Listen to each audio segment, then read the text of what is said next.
Hello again. John chapter 11 today. John chapter 11 has in it a pretty interesting story.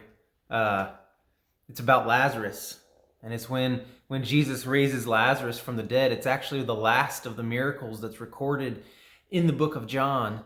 So some people would even say that the first 12 chapters of the book of John, you could separate those out as a separate book and call them like the book of miracles or the book of signs. So this is a pretty significant moment, and I don't think it's by accident that John keeps the story of Lazarus to be the last miracle that he reports on in his book, because it's just like it builds up to this monumental moment of Jesus raising the dead. And in the story of Lazarus, we see all kinds of significant moments, and we even see the shortest verse in all of the Bible. It's John chapter 11. It's two words. You could probably guess what they are. It's John chapter 11, verse 35, where it says Jesus wept.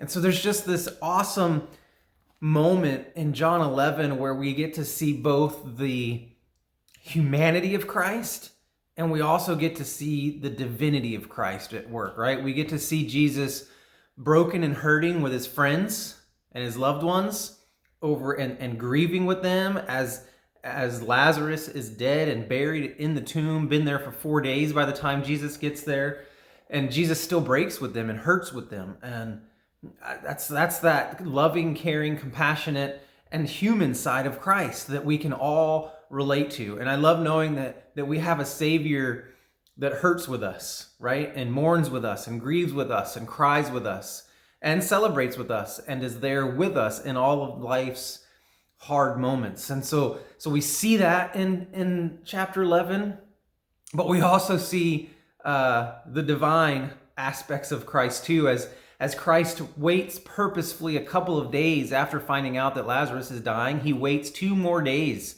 before leaving, purposefully to let him die so that God can be glorified, because he knows that when he gets there, he's going to raise him from the dead. That is definitely the divine side of Christ, the powerful side of Christ that's able to do more than we could ever ask or imagine. I mean, even Mary and Martha and the disciples, they didn't believe, well, they believed that Jesus could have healed Lazarus, but he's dead now. So they didn't really think that Lazarus was going to be able to be brought back to life. That wasn't something they were expecting. But Jesus knew the whole time exactly what he was going to do. And so it's just an awesome story. And then the part that really stood out to me, and the part I really want to focus in on, it's on Thomas. And in John, as we read about Thomas, we usually know Thomas as doubting Thomas. Because in John chapter 20, when we get there, we'll see that Thomas doubted. But I think we give Thomas a bad reputation. I don't think we should say that Thomas was doubting Thomas. I think we should say that Thomas was simply just a realist.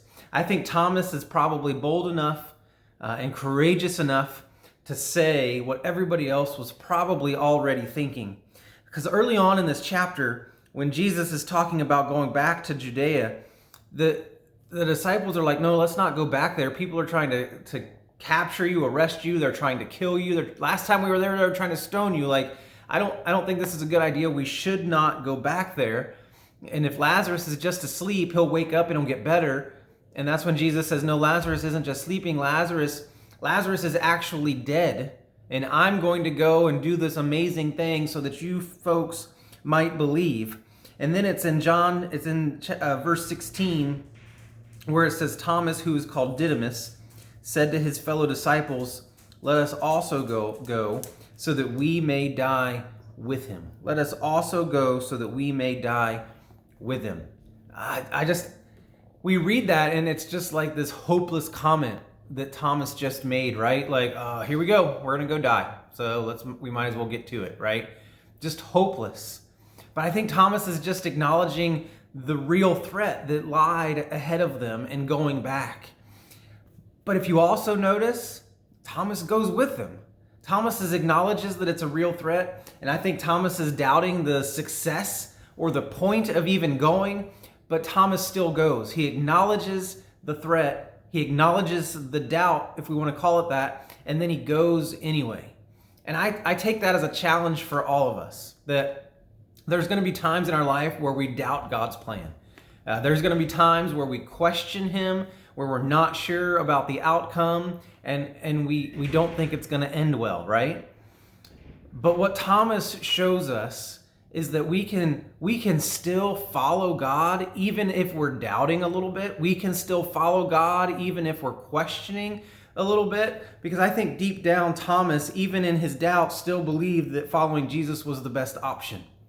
And so, you may have doubts, you may have questions, and they're going to come and go for the rest of your life, because we don't always have it all figured out, and we don't always know all of the answers, but we can always trust God, even in the midst of those doubts, and even in the midst of our fear, even in the midst of our questions. And I believe that's what Thomas shows us in this story. And so we can call him Doubting Thomas, but I think Thomas was just a realist. But I also think Thomas was a man full of great courage that was willing to follow Jesus even in his doubts, even in his questions, and even in this, I'm going to die, but I'm going anyway.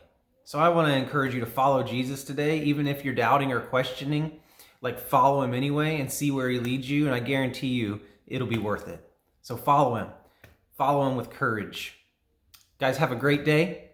And I'll see you tomorrow for John chapter 12.